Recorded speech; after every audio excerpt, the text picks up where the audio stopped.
Hi friends, welcome to our channel.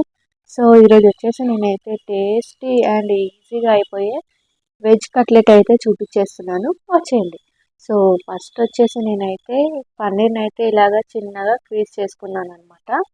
So సన్నగా చేసేసుకోవాలి, ఎక్కడ బరుకు బరుకు లేకుండా. సో తర్వాత వచ్చేసి ఇక్కడ పొటాటో అయితే ఉడకబెట్టుకున్నాను రెండు, అది మొత్తం దీంట్లో వేసి స్మాష్ చేసేస్తున్నాను. సో ఆలుగడ్డ మరీ ఎక్కువగా ఉడకకూడదు, నార్మల్గా ఒక 90% ఉడికితే చాలు మనకి. సో కుక్కర్లో వేసేసుకుంటే ఈజీగా అయిపోతుంది. ఇప్పుడు వచ్చేసి రెండు బాగా మిక్స్ చేసుకోవాలి. చూడండి, పొటాటో అయితే బాగా స్మాష్ అయిపోయింది. దీంట్లో వచ్చేసి నేను చిల్లీ ఫ్లేక్స్ అండ్ సాల్ట్ అయితే వేసుకుంటున్నాను, టేస్ట్కి తగ్గట్టు వేసేసుకోండి. మీరు కారం కూడా వేసుకోవచ్చు, లేదంటే పచ్చిమిర్చి కూడా వేసుకోవచ్చు. నేనైతే చిల్లీ ఫ్లేక్స్ వేసుకున్నా. అలాగే 2 స్పూన్స్ అయితే మైదా అయితే వేసేసుకుంటున్నాను. మైదా వేసేసుకున్న తర్వాత మనమైతే బేసన్ అయితే వేసేసుకోవాలన్నమాట. ఇది కూడా ఒక 2 స్పూన్స్ అయితే వేసేసుకుంటున్నాను. మీకు ఇంకా క్రిస్పీగా కావాలి అనుకుంటే ఒక స్పూన్ రైస్ ఫ్లోర్ కూడా వేసేసుకోవచ్చు, నేనైతే వేసుకోవట్లేదు. సో ఇది మొత్తం బాగా మిక్స్ చేసేసుకోవాలి. ఆ పిండి కానీ చిల్లీ ఫ్లేక్స్ కానీ సాల్ట్ కానీ మొత్తం అన్నిటికీ పట్టాలన్నమాట. సో తర్వాత వచ్చేసి ఇక్కడ నేను కొద్దిగా కొత్తిమీర అయితే వేసుకుంటున్నాను. కొత్తిమీర లవర్స్ ఉంటారు కొంతమంది, దేంట్లో అయినా కొత్తిమీర వేసుకుంటూనే ఉంటారు. నేను కూడా అదే టైప్ అన్నమాట, ప్రతి దాంట్లో కొత్తిమీర ఉండాలి నాకు.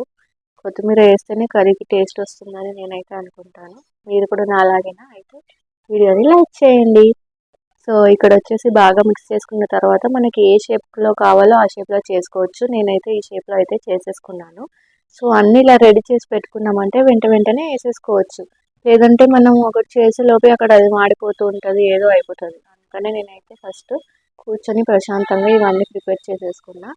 సో ఇక్కడ వచ్చేసి నేను కడాయిలో ఆయిల్ అయితే వేసేసుకున్నాను అనమాట.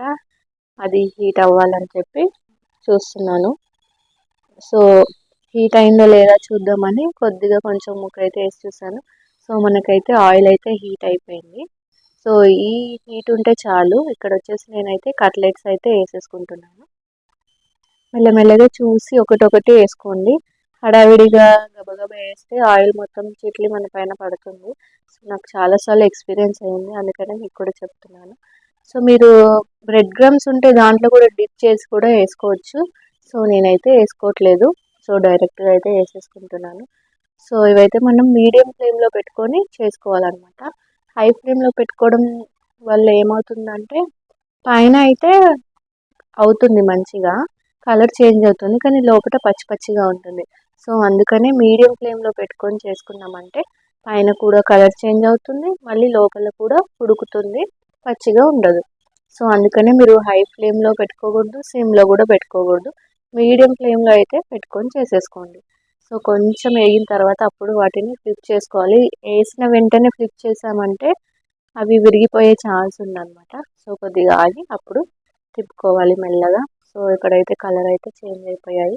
సో మనకి ఈ కలర్లో వస్తే చాలు, ఇట్లా గోల్డెన్ కలర్ ఎల్లో కలర్లో వచ్చాయంటే తీసేసుకోవడమే. సో నేనైతే తీసి పక్కన పెట్టేసుకుంటాను.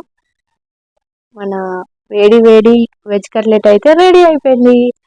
సో ఇదైతే ఇప్పుడు వర్షాకాలం కాబట్టి సో మనకి వేడిగా ఏమైనా తినాలనిపిస్తూ ఉంటుంది. సో ఇదైతే మనం ఈవినింగ్ స్నాక్కి బెస్ట్ స్నాక్ అని చెప్పొచ్చు. పిల్లలకు కూడా ఇస్తే చాలా తినేస్తారనమాట. సో మీరు కూడా తప్పకుండా ఈ రెసిపీ అయితే ట్రై చేయండి. వీడియో కనుక మీకు నచ్చితే లైక్ చేయండి. చాలామంది వీడియోస్ చూస్తున్నారు కానీ ఛానల్ని సబ్స్క్రైబ్ చేసుకోవట్లేదు అబ్బా. దయచేసి ఛానల్ని సబ్స్క్రైబ్ చేసుకోండి ఫ్రెండ్స్.